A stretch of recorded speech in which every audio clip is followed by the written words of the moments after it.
মুর্শিদাবাদ সিল্কের উপরে প্রথমে হ্যান্ড বাটিক করা হয়েছে, তারপরে কিন্তু গুজরাটি স্টিচটা করা হয়েছে।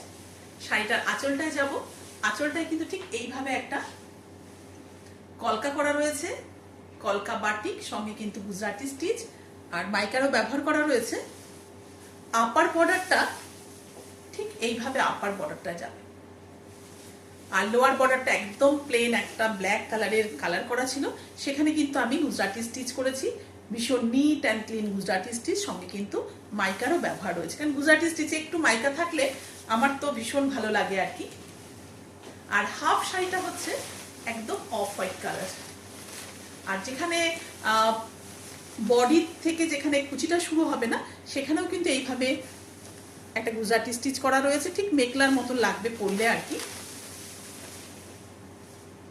আর বাকি শাড়িটা কিন্তু পুরোটাই এরকম অফ হোয়াইট কালারে, লোয়ারে কিন্তু এরকম বর্ডার যাবে, সেখানে কিন্তু গুজরাটি স্টিচ করা রয়েছে, বডিতেও কিন্তু বুটা করা রয়েছে, সঙ্গে মাইকা। এই শাড়িটার হচ্ছে সব থেকে বিউটি হচ্ছে ব্লাউজ পিসটা, অল ওভার ব্লাউজ পিসটাই কিন্তু এইভাবে কলকা বাটিক করে দেওয়া রয়েছে। শাড়িটা ভীষণ সুন্দর লাগবে যখন ব্লাউজ পিসের সঙ্গে পরা হবে না, ভীষণ সুন্দর দেখতে লাগবে শাড়িটা।